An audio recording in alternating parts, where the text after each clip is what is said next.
हाय, hello, नमस्कार. कसे आहात सगळे? स्वागत आहे तुमचे माझ्या नवीन एका ब्लॉगमध्ये. मैत्रिणींनो, कंटाळा तर सगळ्यांनाच येत असतो. पण त्यासाठी आपणच काही उपाय शोधून काढायचे असतात. कंटाळा जर तुम्हाला आला असेल, तर या टिप्स फॉलो करा. आता काय मी खरंच काही मोटिवेशनल स्पीकर नाही आहे. पण जे मला वाटतं ते मी तुमच्याशी आज शेअर करणार आहे. जर तुम्हाला कंटाळा आला असेल तर या टिप्स नक्की फॉलो करा आणि बघा तुमचा कंटाळा कुठच्या कुठे पळून जाईल. Tip number 1. त्याआधी बघूया कुठून येत असतो हा कंटाळा. मला खरंच काही कळत नाही बुवा. आपलं मन हे एक गूढ आहे आणि कित्येकदा काही विशेष कारण नसून सुद्धा आपल्याला कंटाळा येत असतो, उदास वाटत असतं. अशा वेळी खरं तर या मनाचं ऐकणं, त्या भावना अनुभवणं आणि शांत बसून राहणं हाच एक उपाय असतो.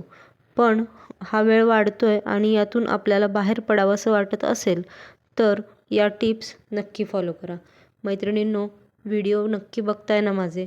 व्हिडिओ जर पूर्ण बघत असाल तर व्हिडिओला कॉमेंट नक्की करा, सबस्क्राईब करा. चला तर मग बघूया टिप नंबर 1. कपाट आवरायला घेणे. कित्येकदा अस्ताव्यस्त झालेल्या कपाटाकडे बघूनसुद्धा आपला मूड खराब होत असतो. त्यामुळे कपाट आवरले तर आपला कंटाळा जाईल आणि काहीतरी प्रोडक्टिव्ह केलं याची जाणीव नक्की होईल. करून बघा. Tip number 2. गाणी आणि डान्स. छान आनंददायी अशी गाणी लावता येतील, घरात डान्स करता येईल किंवा गाणी ऐकत तुम्ही रस्त्यावर किंवा बागेत मोकळ्या हवेत जाऊ शकता. Tip number 3. ध्यान किंवा मेडिटेशन करा. एका जागी शांत बसून फक्त श्वासाकडे लक्ष द्या. मोकळा श्वास घ्या आणि मोठा श्वास सोडा. हे करत असताना आपल्या आयुष्यातील हॅपी मोमेंट्स आठवा. नंबर 4. कृतज्ञता व्यक्त करा. यासाठी तुम्ही 3 मिनिटे द्या आणि त्या 3 मिनिटात फक्त धन्यवाद द्या.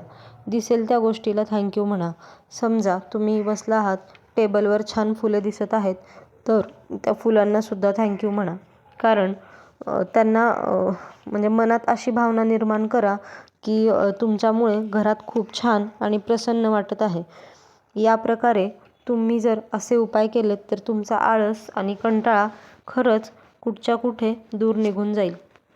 मैत्रिणींनो, अशा आपणच कंटाळा आला असेल तर आपणच आपले उपाय शोधायचे असतात. कंटाळा आलाय म्हणून बसून राहायचं हे असं काही करू नका. आपला दिवस प्रोडक्टिव्ह बनवा. असे अनेक उपाय आहेत की ज्याने आपला कंटाळा दूर होऊ शकेल. या तर मी फक्त 4 टिप्स सांगितल्या आहेत. अशा अनेक टिप्स आपणच शोधून काढू शकतो.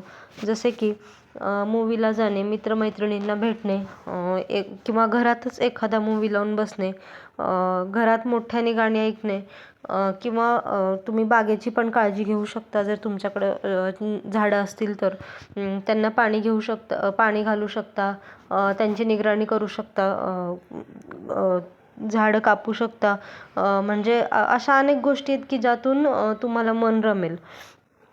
चला तर मग मंडळी, तुम्हाला जर आजचा व्हिडिओ आवडला असेल तर व्हिडिओला नक्की लाईक, शेअर आणि कमेंट करा. जर माझे व्हिडिओ तुम्हाला बघायला आवडत असतील तर नक्की कमेंट करा. सबस्क्राईब करायला विसरू नका आणि हो, बेल आयकॉन प्रेस करायलासुद्धा विसरू नका. आज चला तर मग सगळेजण आनंदी राहूया. Stay happy, stay healthy. Good bye.